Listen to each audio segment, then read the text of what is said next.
Pakistan cricket board ने officially तौर पर ऐलान कर दिया है कि इस बार ड्राफ्ट नहीं ऑक्शन होगा।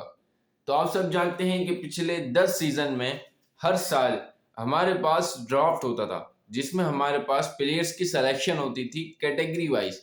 सबकी बारी आती थी, देन वो अपने प्लेयर्स को सेलेक्ट करते थे जो अवेलेबल होता था उस कैटेगरी के अंदर।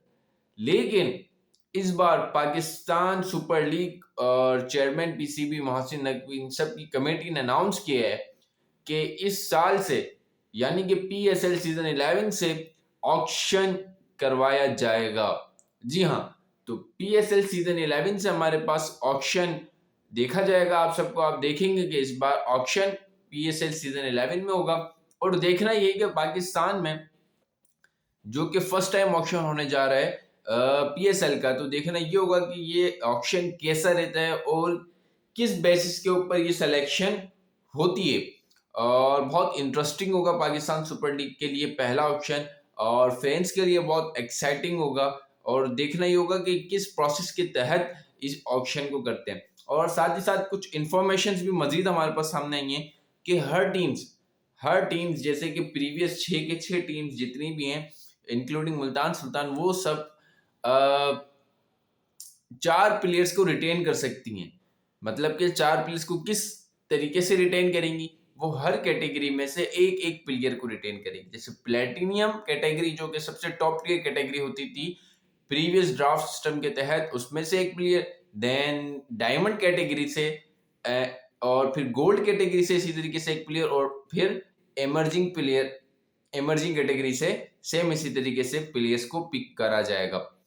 तो प्रीवियस कैटेगरीज चलती हैं या नहीं ये तो हमें ऑक्शन तक पता चलेगा, क्योंकि कैटेगरीज प्लेटिनियम डायमंड ये सारी हमारे पास ड्राफ्ट की सूरत जब तक बनी हुई थी। अब देखना ये होगा कि ऑक्शन के बाद क्या ये कैटेगरीज को फॉलो करते हैं या किस तरीके से इसको अगेन लाइनअप करते हैं। और मुल्तान सुल्तान की जो रिटेंशन है वो पीसीबी खुद अपनी कुछ मैनेजमेंट के तहत अनाउंस करेगा, क्योंकि मुल्तान सुल्तान पीएसएल सीजन 11 में टोटल पीसीबी के अंडर कंट्रोल होगी और ओवरऑल मैनेजमेंट स्टाफ सारा कुछ पीसीबी उसकी टेक ओवर करेगा। पीसीबी ने ये ऑक्शन करने का फैसला तो कर लिया है, लेकिन ऑक्शन के अंदर वो टीम को 1.6 मिलियन यूएस डॉलर का पर्स देंगी। मींस कि वो स्पेंड कर सकते हैं अपने प्लेयर्स के लिए, और 1 डायरेक्ट साइनिंग का ऑप्शन भी हर फ्रेंचाइज को उन्होंने दे दिया। इसका मतलब ये कि एक वो डायरेक्ट साइन इन कर सकते हैं और वो इस बजट से डिडक्ट पैसे नहीं होंगे। लेकिन फिर भी देखना ही होगा कि इतने से बजट के अंदर जो कि एक ओवरऑल बड़ी फ्रेंचाइज के लिए मुझे नहीं लगता कि बहुत ज्यादा उन्होंने एक्स्ट्रा बजट अलाउ किया है। अब देखना ही होगा कि क्या इस बजट के अंदर पीएसएल में इस बार बड़े बड़े स्टार्स आ सकते हैं। क्या इस बार हमें मैसिव बिग नेम्स देखने को मिलेंगे। ऑक्शन कहते थे काफी जर्नलिस्ट, हमारे प्रीवियस क्रिकेटर्स, एक्स क्रिकेटर्स सब कहते थे कि ऑक्शन लाएं जिससे बड़े बड़े क्रिकेटर्स अट्रैक्ट होंगे।